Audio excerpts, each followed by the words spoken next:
ఇవాళ ఉస్మానియా యూనివర్సిటీకి పోయిండు. ఈయన ఉస్మానియా యూనివర్సిటీకి పోతే పరిస్థితి ఏంటంటే 3 రోజుల నుంచి పోరాయాలను అరెస్ట్ చేశారు. రేవంత్ రెడ్డి వస్తాడని 3 రోజుల నుంచి ఉస్మానియా యూనివర్సిటీలో పిల్లలందరినీ అరెస్ట్ చేసి పోలీస్ స్టేషన్లో పెడతా ఉన్నారు. మొత్తం ఇనుప కంచెలు పెట్టిండ్రు, గజంకొక్క పోలీసుని పెట్టిండ్రు. ఇక దానికి ఈయన పోతాడట. నీ గొప్పతనం ఏంది నాయన?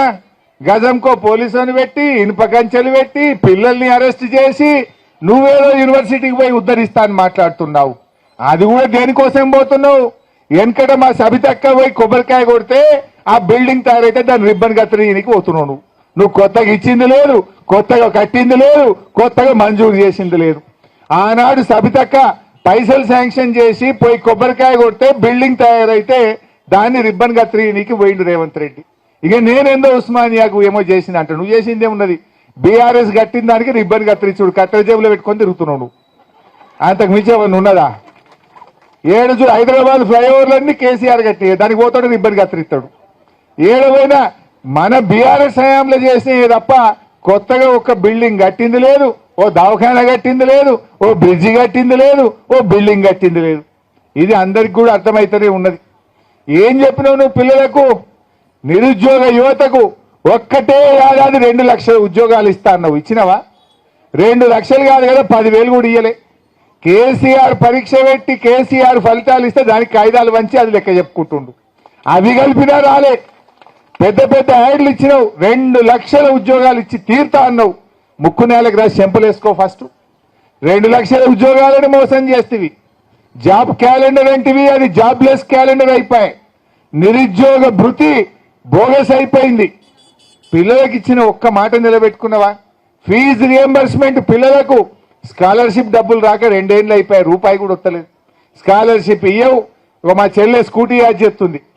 ఆడపిల్లలకు స్కూటీలు ఇస్తాను మోసం చేస్తేవి, నిరుద్యోగ భృతి అని మోసం చేస్తేవి, తులం బంగారం అని మోసం చేస్తేవి, 2 లక్షల ఉద్యోగాలని మోసం చేస్తేవి. ఏది ఏవైతివి ఇంకేందో ఎగబెట్టినాను ఉస్మానియా యూనివర్సిటీకి పోలీసులను పెట్టుకొని రాబట్టివి. దమ్ముంటే గన్మెన్లు లేకుండా పోలీసులు లేకుండా ఒక్కడివి రా ఉస్మానియా యూనివర్సిటీకి.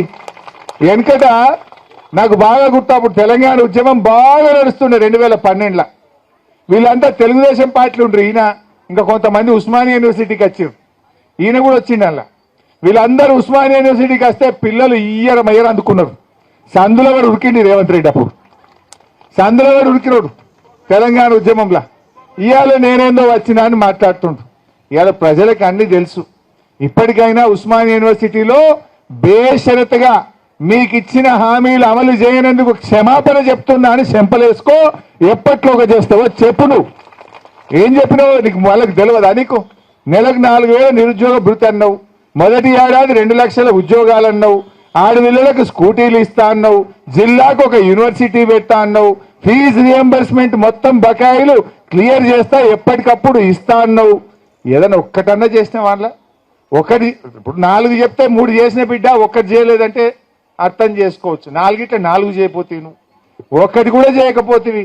సిటీ కమిషనర్ గారికి నేను ఆదేశాలు ఇస్తున్నా, ఒక్క పోలీస్ కూడా క్యాంపస్ లోపల ఉండొద్దు. నేను వస్తా. ఎవరు వీళ్ళు? మా తమ్ముళ్ళు, మా చెల్లెళ్ళు తండాలలో, గూడాలలో, మారుమూల పల్లెల్లో పేదరికం రుచి చూసి అభివృద్ధి జరగాలి, డాక్టర్లు, లాయర్లు, ఇంజనీర్లు కావాలి, ఐఏఎస్లు, ఐపీఎస్లు, ఐఎఫ్ఎస్లు అయి ఈ దేశ నిర్మాణంలో భాగస్వాములు కావాలని ఇక్కడికి వచ్చిన వాళ్ళను ఆనాడు ఉన్నాయన గొర్రెలు, బర్రెలు, చేపలు పెంచుకోండి అంటే ఈ రోజు డాక్టర్లు, లాయర్లు, ఇంజనీర్లు కాండి, ఐఏఎస్లు, ఐపీఎస్లు కాండి అని నేనంటున్నా. నేను రావద్దా? ఎందుకు రావద్దు? గొర్రెలు, బర్రెలు, చేపలు పెంచుకునేటోనికి నేను రావద్దని కోరుకుండొచ్చు. కానీ డాక్టర్లు, లాయర్లు, ఇంజనీర్లు, ఐఏఎస్లు, ఐపీఎస్లు అయ్యే విద్యార్థులకు నేను రావద్దని నన్ను అడ్డుకోవాలన్న ఆలోచన ఎందుకు ఉంటుంది? ఒకవేళ అడ్డుకుంటే వాళ్ళు వేసే యక్ష ప్రశ్నలకు సమాధానం చెప్పే చిత్తశుద్ధి నాకుంది. తెలివి ఉందా లేదా పక్కన పెడితే నాకు చిత్తశుద్ధి ఉంది. నా చిత్తశుద్ధిని ఎవరు ప్రశ్నించలేరు, ఎవరు శంకించలేరు. అందుకే మీరు అంచనాలు పెంచండి, అంచనాలు వేయండి, అన్ని వివరాలు సేకరించండి. డిసెంబర్ మాసం మనకు అత్యంత కీలకమైన మాసం.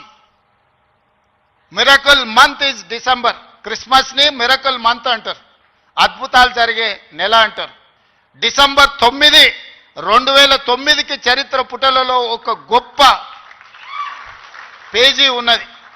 మొట్టమొదటి తెలంగాణ రాష్ట్ర ప్రకటన డిసెంబర్ 9, 2009 నాడు జరిగింది. అందుకే డిసెంబర్ నెల అంటే నాకు అత్యంత ఇష్టం. మళ్ళీ డిసెంబర్లో ఆర్ట్స్ కాలేజ్ దగ్గర మీటింగ్ పెట్టండి, నేను వస్తా. మీకేం కావాలో అక్కడికక్కడ అన్ని మంజూరు చేసి జీవో ఇచ్చిపోతా. మొత్తం లెక్క పెట్టండి. ఏం పనులు కావాలో నాకు చెప్పండి.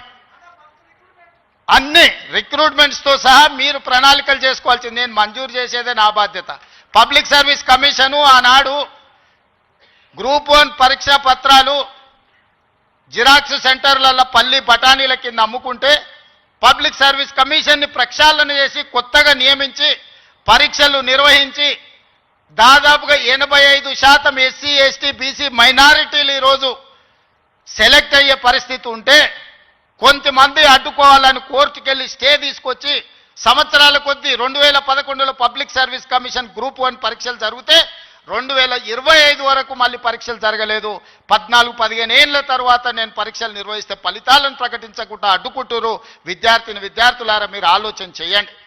60,000 ప్రభుత్వ ఉద్యోగాలు ఒక్కొక్కరి తలలు లెక్కబెట్టి ఎల్బీ స్టేడియంలోనే వాళ్ళ కుటుంబాలు వాళ్ళ తల్లిదండ్రులను పిలిచి నియామక పత్రాలు అందించి 60,000 ప్రభుత్వ ఉద్యోగ ఖాళీలను మొదటి సంవత్సరంలోనే భర్తీ చేసిన.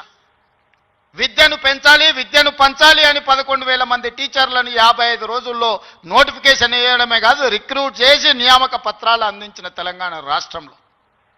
కొన్ని కారణాల వల్ల ఎస్సీ కేటగరైజేషన్ ఇతర అంశాల వల్ల రిక్రూట్మెంట్ను వాయిదా పెట్టినా ఈరోజు ఆ సమస్యను పరిష్కరించుకొని దాదాపు ఇంకో 40,000 ఉద్యోగాలను రాబోయే 6 నెలల నియామకాలు చేపట్టి 2.5 సంవత్సరాలు పూర్తి చేసుకునే లోపల 1,00,000 ఉద్యోగాలు భర్తీ చేయాలి ప్రభుత్వంలో అని ప్రయత్నం చేస్తున్నా. ఇతర దేశాలు, ఇతర రాష్ట్రాలు పర్యటించి పెట్టుబడులు తెచ్చి ప్రైవేట్లో దాదాపుగా 20 నెలల 1,50,000 ఉద్యోగాలు ఈరోజు ప్రైవేటు రంగంలో మనం కల్పించినాం. ఈరోజు తెలంగాణ రాష్ట్రము అభివృద్ధి చెందిన రాష్ట్రంగా ఈరోజు వేగంగా ప్రయాణం చేస్తుంది. Self collection of revenue, law and order, policing ప్రతిదీ దేశంలోనే నెంబర్ 1 రాష్ట్రంగా ఈరోజు కేంద్ర ప్రభుత్వం గుర్తించింది. నేను చెప్పట్లేదు, కేంద్ర ప్రభుత్వం నివేదికలు చెప్తున్నాయి. శాంతి భద్రతలను కాపాడడం నుంచి మొదలు పెడితే ఈరోజు నిత్యావసర వస్తువుల ధరలను నియంత్రించడంలో ఇన్ఫ్లేషన్లో కూడా Telangana is lowest inflation state in the country. 1.5. బయట రాష్ట్రాలకి జాతీయ స్థాయిలో 8% ఇన్ఫ్లేషన్ ఉంటే ఇతర రాష్ట్రాల 6-7% ఉంటే నిత్యావసర వస్తువులను నియంత్రించి 1.5% ఇన్ఫ్లేషన్ ఉన్న రాష్ట్రంగా తెలంగాణ మొట్టమొదటి స్థానాన్ని ఆక్రమించింది. ఎన్నడైనా ఆలోచన చేసిండ్రా? సన్న బియ్యం ప్రతి పేదవాడికి 3,10,00,000 మందికి ఈరోజు సన్న బియ్యం తింటున్నారంటే 60 రూపాయల కేజీ ఉన్న సన్న బియ్యం ఇవాళ 45 రూపాయలకే మార్కెట్లో దొరుకుతున్నాయి. అంటే 3,10,00,000 మందికి ఈరోజు రాష్ట్ర ప్రభుత్వం సన్న బియ్యం ఇవ్వడం. రేషన్ కార్డు అడగాలంటే అదో అమెరికా వీసా లాగా ఉండే ఒకనాడు. ఇవాళ ప్రతి పేదవాడికి రేషన్ కార్డు ఇచ్చి ఇంటింటికి వెళ్ళి నీకు రేషన్ కార్డు కావాలన్నా తీసుకో అని చెప్పి ఈరోజు ఇస్తున్న ప్రభుత్వం మనది కాదా? ఈ ప్రభుత్వం ఉన్నదే మీకోసం. వీటిని అమలు చెయ్యాలి అంటే నియమ నిబంధనల ప్రకారం మనం పనిచేయాలి. ఉద్యోగ నియామకాలు ఇవ్వాలి అంటే నేను నోటిఫికేషన్ ఇవ్వాలి. ప్రభుత్వ శాఖలలో ఖాళీలను తెచ్చుకోవాలి, రేషనలైజేషన్ చేయాలి, ఎక్కడెక్కడ ఖాళీలు ఉన్నాయో గుర్తించాలి. ఆ ఖాళీలను పబ్లిక్ సర్వీస్ కమిషన్కో, పోలీస్ కమిషన్కో, లేకపోతే మెడికల్ అండ్ హెల్త్ డిపార్ట్మెంట్ ద్వారానో ఈరోజు నియామకాలు చేపట్టడానికి ఒక ప్రాసెస్ ఉంది. ఆ ప్రాసెస్ ప్రకారం మనం ఈరోజు చేసుకుంటున్నాం. ఒకనాడు నోటిఫికేషన్ల కోసం మీరు ధర్నాలు, నిరసనలు చేసేది. నేను మీద నోటిఫికేషన్లు ఇస్తే అశోక్ నగర్ చౌరస్తాలో, అమీర్పేట చౌరస్తాలో రోజు నిరసనలు. ఇన్ని నోటిఫికేషన్లు మాకు వద్దని మొట్టమొదటిసారి తెలంగాణ రాష్ట్రంలో నోటిఫికేషన్లు తగ్గించడం ఉద్యమం జరిగింది. అందుకే మిత్రులారా, మీకు అనుమానాలు ఉంటే నివృత్తి చేస్తా. కొన్ని రాజకీయ పార్టీలకు కొంతమందికి అధికారం పోయినా కడుపుమంట ఉంటుంది, బాధ ఉంటుంది, దుఃఖం ఉంటుంది, ఆవేదన ఉంటుంది. కొడుకులను ఏమేమో చేద్దాం అనుకుంటే ఎందుకు కాకుండా పోతురని తండ్రికి ఆవేదన ఉంటే ఆవేదనతో ఆరోగ్యం కూడా దెబ్బతింటుంది. మీరు వాళ్ళ ఉచ్చులో పడితే ఎట్లా? నేనెవరినే? మీరు అందరు కలిసి చేస్తేనే ముఖ్యమంత్రి అయినా కదా. నేను ఆకాశం నుంచి ఊడిపడ్డానా? అమెరికా నుంచి వచ్చినా? ఏ నుంచి వచ్చినా?